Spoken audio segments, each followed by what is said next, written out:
जय श्री कृष्णा प्रिय दर्शकों। जैसा कि मैंने आपको अपनी पुरानी जो वीडियो डाली थी, लेटेस्ट वीडियो, उसमें मैंने आपको बताया था कि मैं ग्रहों के उच्च और नीच डिग्री के बारे में आपको बताऊंगी। तो बहुत सारे लोग सुनते हैं कि हमारी कुंडली में ये ग्रह उच्च का है या ये ग्रह नीच का है, तो वो कंफ्यूज हो जाते हैं कि उच्च ग्रह क्या है और नीच ग्रह क्या है। तो मैं आपको बताना चाहती हूँ कि आज मैं आपको दिखाती हूँ कि कौन सा ग्रह कौन सी राशि में उच्च का और कौन सी राशि में नीच का होता है। तो आइए चलिए शुरू करते हैं। अब जैसे ये मैंने आपको दिखाया है, ये उच्च के ग्रह हैं। तो जैसे ये ग्रह है, जैसे सूर्य है, सूर्य मेष राशि में। मेष राशि का मतलब क्या है कि सपोज कीजिए नंबर 1 के साथ अगर सूर्य लिखा है तो वो मेष राशि हो गई। तो सूर्य अगर आपकी कुंडली में नंबर 1 के साथ लिखा है मतलब मेष राशि, तो आपका सूर्य उच्च का है।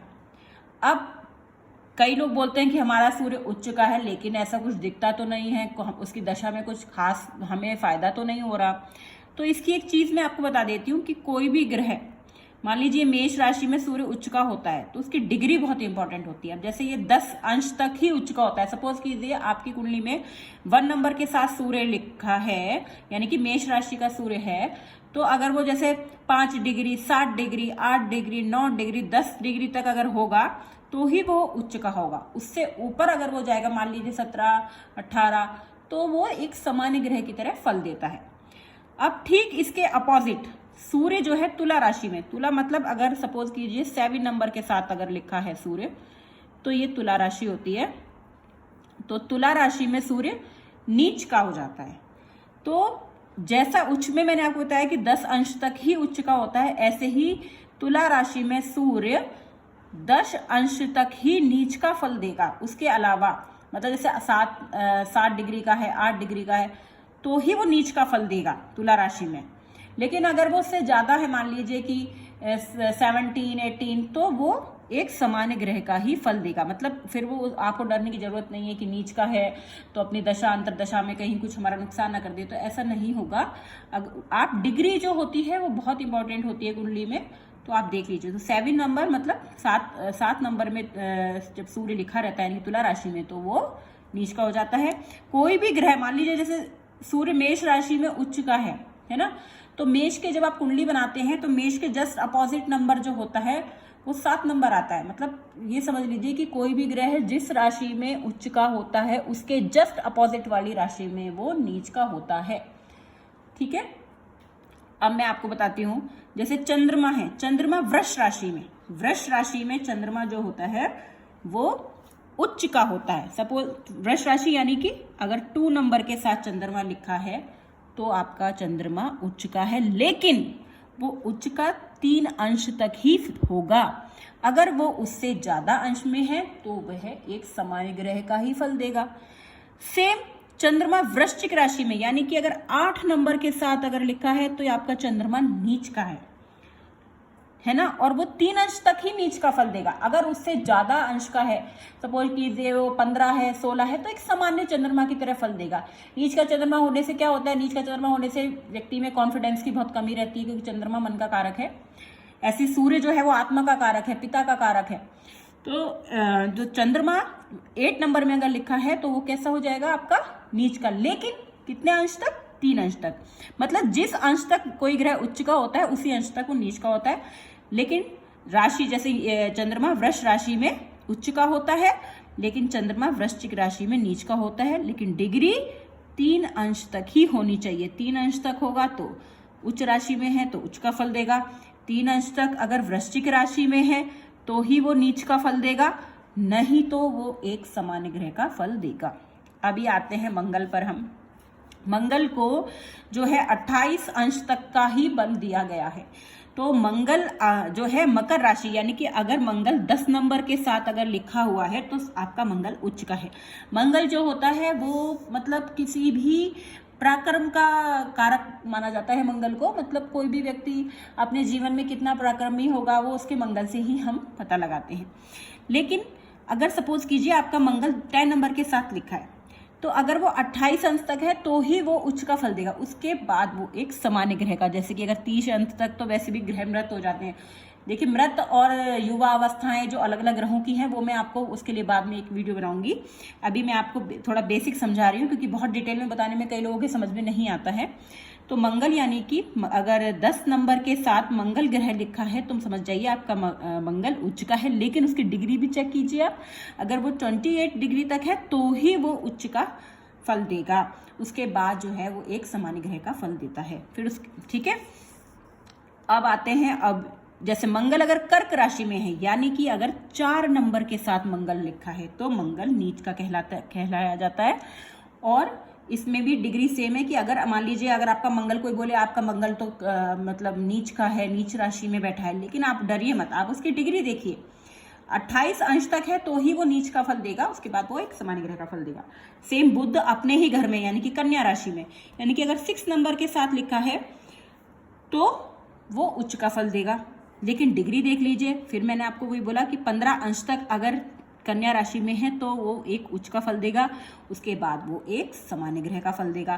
सेम मीन राशि में अगर बुध लिखा है तो वो नीच घर में चला गया, तो उसमें भी वो नीच तभी माना जाएगा जब वो 15 अंश तक हो। अगर वो मान लीजिए 20 अंश तक है ये है तो वो जो है एक सामान्य ग्रह की तरह फल देगा।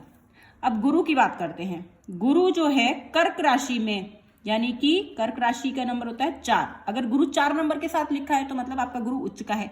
अब आप उसकी डिग्री देख लीजिए, गुरु को देखिए 5 अंश तक ही बल दिया गया है, ठीक है। गुरु को वैसे तो बोलते हैं 5 अंश तक जो है बाल अवस्था कही जाती है ग्रहों की, लेकिन गुरु को 5 अंश तक ही बल दिया है, क्योंकि गुरु को अगर बहुत ज्यादा डिग्री पर बल दिया जाता तो कहते हैं अगर गुरु बहुत ज्यादा ज्यादा अंश तक देते तो पता लगा आदमी सन्यासी हो गया। लेकिन ये क्योंकि गुरु का मतलब है आपके ज्ञान में वृद्धि कर देगा वो, तो इसलिए गुरु को जो पुराने ऋषि मुनि हैं उन्होंने जो है 5 अंश तक का ही बल दिया है। तो अगर गुरु ग्रह आपकी कुंडली में 4 नंबर के साथ लिखा है, यानी कि कर्क राशि के साथ लिखा है, तो आपका गुरु उच्च का है। अभी मैं सेम इसमें अगर मान लीजिए 10 नंबर के साथ लिखा है तो मकर राशि का है। अब लोग बोलते हैं अगर आपका गुरु नीच का है तो मतलब डरते हैं कि गुरु तो काफी अच्छा कारक ग्रह हमारा नीच का हो गया, तो आपको डरने की जरूरत नहीं है, आप उसकी डिग्री देखिए। अगर गुरु मान लीजिए मकर राशि में है, 10 नंबर के साथ लिखा है और उसकी डिग्री मान लीजिए 16 है, 17 है, तो आपका वो एक सामान्य ग्रह की तरह फल देगा, वो नीच के का फल नहीं देगा।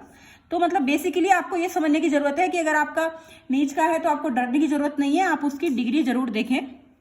ऐसे ही शुक्र विलासिता और ऐश्वर्य का कारक ग्रह माना जाता है, और जो है ये मीन राशि, यानी कि अगर शुक्र 12 नंबर के साथ लिखा है तो ये उच्च का माना जाता है।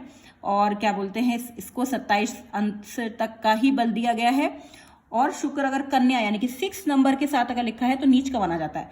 तो सेम मैंने जैसे बताया कि जितनी डिग्री पर कोई ग्रह, मान लीजिए 27 अंश तक मीन में उच्च का होता है और 27 अंश तक ही कन्या में नीच का होता है, अगर उससे ज्यादा है तो एक सामान्य ग्रह की तरह फल देगा। अब शनि की बात करते हैं। शनि को जो है 7 नंबर के साथ अगर वो लिखा होता है तो तुला राशि में इसको उच्च का माना जाता है।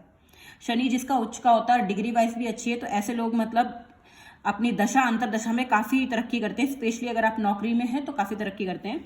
तो शनि को तुला राशि में उच्च बोला जाता है, लेकिन 20 अंश तक ही होना चाहिए, उससे ऊपर है तो सामान्य ग्रह की तरह फल देगा।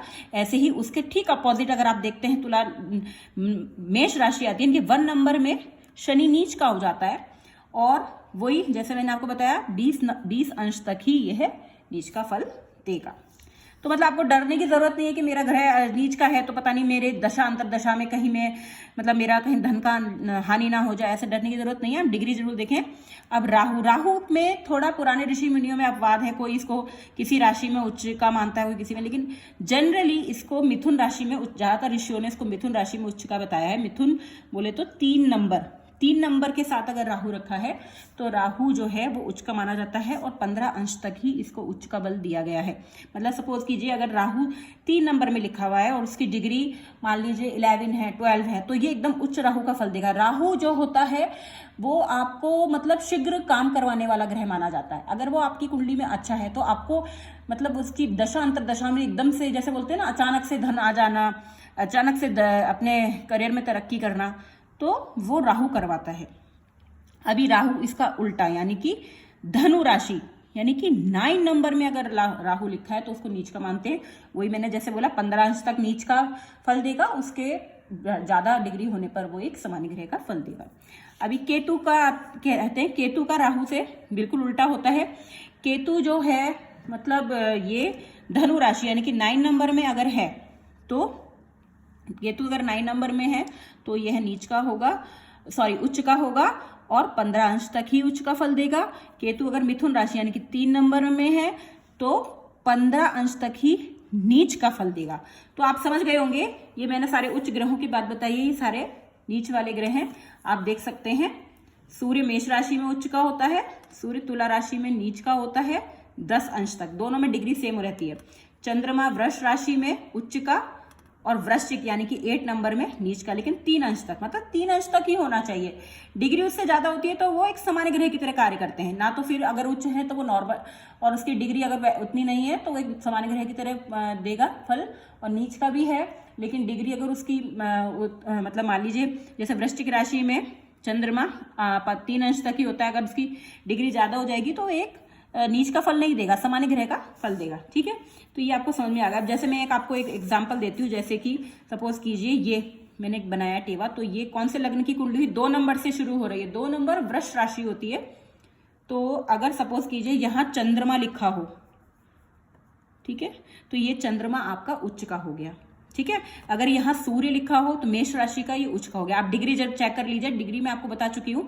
सूर्य जैसे अगर 1 नंबर में लिखा हो तो उच्च का हो गया, या शुक्र जैसे 12 नंबर के साथ लिखा हो तो वो उच्च का हो गया। 11, ठीक है, 10 नंबर में यानी कि 10 नंबर में मंगल अगर लिखा हो तो उच्च का होता है, और 9 नंबर में केतु उच्च का होता है। ठीक है, और चंद्रमा ठीक जैसे इसके अपोजिट, कोई भी ग्रह जिस नंबर में, मतलब जैसे वृष राशि में उसके ठीक अपोजिट में वो नीच का होता है। जैसे चंद्रमा वृष राशि में उच्च का है तो वृश्चिक में नीच का होगा। ठीक है, अभी जैसे 7 नंबर में शनि उच्च का होता है, ठीक इसके अपोजिट अगर 1 नंबर में देखें तो शनि नीच का हो जाता है। डिग्री आप जानते हैं कि 20 अंश तक ही शनि को बल दिया गया है। तो मैं समझती हूँ कि अब आपको काफी हद तक समझ आया होगा। तो आने वाले वीडियो में मैं आपको ग्रहों की अवस्थाएं, बाल अवस्थाएं जो अलग अलग होती हैं, युवावस्था, वृद्धावस्था, मृतावस्था, उसके बारे में भी एक वीडियो बनाऊंगी। तो आने वाली वीडियो को देखने के लिए मेरे चैनल को जरूर सब्सक्राइब कीजिएगा और बेल आइकन को भी प्रेस कीजिएगा। जय श्री कृष्णा।